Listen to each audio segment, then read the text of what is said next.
होतो. आता ही क्रीम आहे. आपण आता ना आईस केक म्हणजे क्रीमचा केक शिकतोय.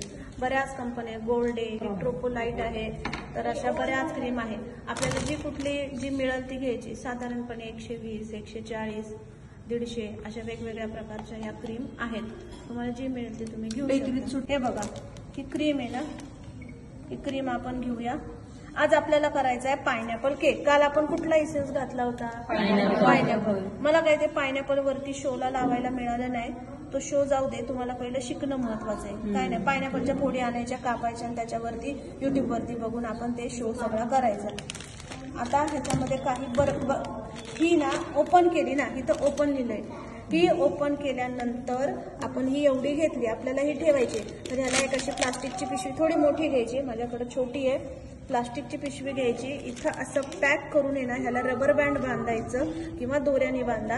ही पिशवीमध्ये पॅक करा आणि फ्रीजर जिथं बर्फ तयार होतो तिथं ही बाजू खाली नाही करायची. समजा लाईट वगैरे गेली तर इथून ती गळेल.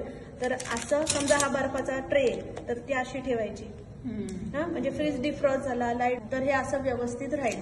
जेव्हा पाहिजे तेव्हा काढल्यानंतर त्यातला बर्फ ती क्रीम काढतोय असं करायचं नाही. आता इथं माझ्याकडे बर्फ आहे का? टेक्निक संपवायचं. त्याचं टेम्परेचर बघायचं. मी जर का बर्फ घेतला आणि त्याच्या खाली मी जर का परत बर्फ लावला तर बर्फ आणि बर्फ ती क्रीम व्हीप होईल का? हो नाही, ती पातळच राहणार ना. जेव्हा तुम्ही हे काढून केकला लावाल तेव्हा ती पातळ स्वरूपातच येणार. म्हणून तुमचे अशी पातळ करून घ्यायची आणि मग पातळ झालेल्याला आपण व्हीप करायचं. तुमची होतच नसेल तर मग बर्फ काढायचा, एका ताटामध्ये खाली बर्फ टाकायचा आणि मग करायचं. आता ही पातळ झाली, हिला काय पाहिजे? गारपणा पाहिजे. हिला खाली आता बर्फ पाहिजे ना. बर्फातनं काढली, पातळ केली, पातळ आहे, तिला व्हीप करायला खाली काय लावायला पाहिजे? बर्फ. आता खाली बर्फ नाही म्हणून कष्ट कोणाला पडणार आहे? मला नाही पडणार. मी मशीन फिरवायचं काम करणार. तर हे आपल्याला हे सगळे बघा, अशी ही मशीन मिळते. तुम्ही कुठल्याही कंपनीची घ्या. माझ्या मशीनचं जे वॅट असतं म्हणजे 1500 वगैरे असे नाही का, 800, 1000, 1500. माझी कमीची आहे. तुम्ही घेतानाच 1000ची घ्या.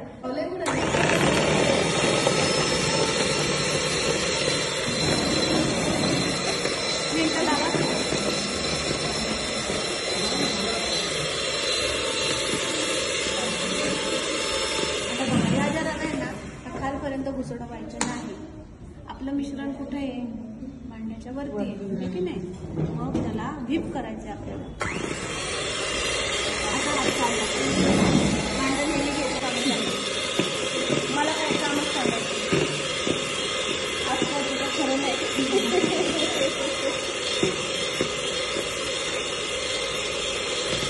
हे बघा, हे खाली नेहमी कशी राहील ते तुम्ही ना भांड्याला घासत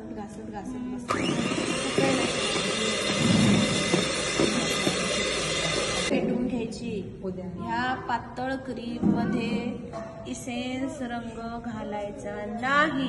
इसेन्स आणि रंग घातला की ती क्रीम पातळच होणार. तुम्हाला जर का ह्या क्रीम मध्ये रंग घालायचा तर एक वाडगं घ्यायचं, त्याच्यामध्ये थोडीशी काढून घ्यायची, त्याच्यामध्ये रंग आणि इसेन्स घालायचा. मग या केकला तुम्हाला काय लावायचंय ते लावायचं. परत थोडी घ्यायची, परत हे करायचं. असं वाट्यांमध्ये घेऊन करायचं. ह्याच्यात तुम्ही घातलं ना तर काय होणार? पातळ होणार. शेवटपर्यंत ती घट्ट होणार नाही.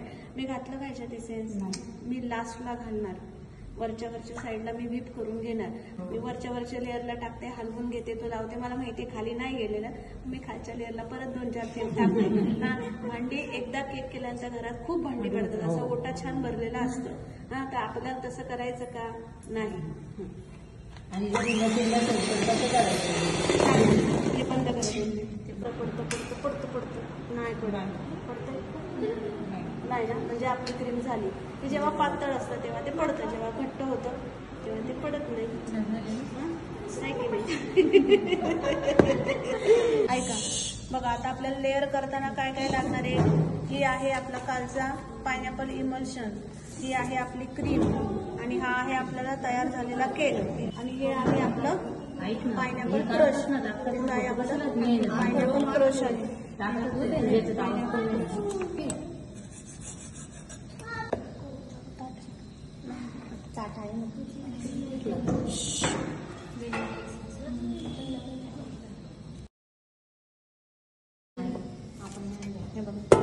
खालचा भाग वरती आणि वरचा भाग खाली. आपला जळला नाही काय नाही, त्याच्यामुळे ह्याचं जळतं पण काढायची गरज नाही. हे ऑलरेडी जे काही जळलेलं होतं ते ह्याला लागलेलं आहे, हे सगळं काढा आणि त्या ताटामध्ये हे असं पेपर. चला आता मी हे घातल्यानंतर टाकून आता आपण हे करतोय ना.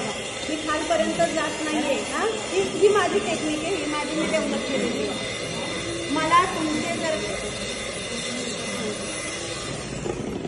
पण नाहीये, पण माझी क्रीम मी पहिली व्यवस्थित पातळ केली. पातळ केल्यानंतर ती व्हिप केली, त्याच्यामुळे बर्फ नाही तरी पण ती व्यवस्थित राहिली. पण जर का तुमची होत नसेल तर तुम्हाला खाली बर्फ लावावा लागेल.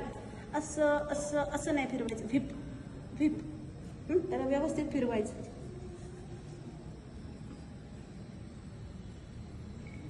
पहिल्यांदा आपण बेसला थोडीशी क्रीम लावून घेऊ. साखरेचं पाणी करतोय आपण. याला म्हणायचं गोल्डन सिरप. हा, यालाच म्हणतात शुगर सिरप, यालाच म्हणतात गोल्डन सिरप. आपण याच्यामध्ये पिठी साखर घोळवून घेतलेली आहे. आपण याच्यामध्ये इथं ठेवून पाणी घातलं तरी चालेल. हा, आता बेकरीमध्ये काय करतात ते आपलं हे असतं ना, स्प्रेनी करतात. आपल्याकडे स्प्रे नाही तर आपण याच्याने केलं तरी चालेल, पण याच्यामध्ये करून लगेच उचललं पाहिजे, नाहीतर खाली काय होईल, चिटकून बसेल.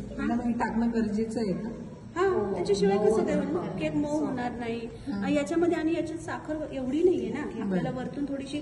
ज्यांना डायबिटीस आहे त्यांनी शुगर सिरपच्या गोळ्या आणायच्या, त्या आपल्याला मिळतात ना डायबिटीसच्या लोकांच्या, आपण त्या आणायच्या आणि त्याचं पाणी करून ते द्यायचं. आहे की नाही? मला तुमचा प्रश्न लगेच कळला इमिजिएट, की घरच्यांना जर का द्यायचंय, डायबिटीस पेशंट आहे तर आपण काय करायचं, तर त्या गोळ्या आणायच्या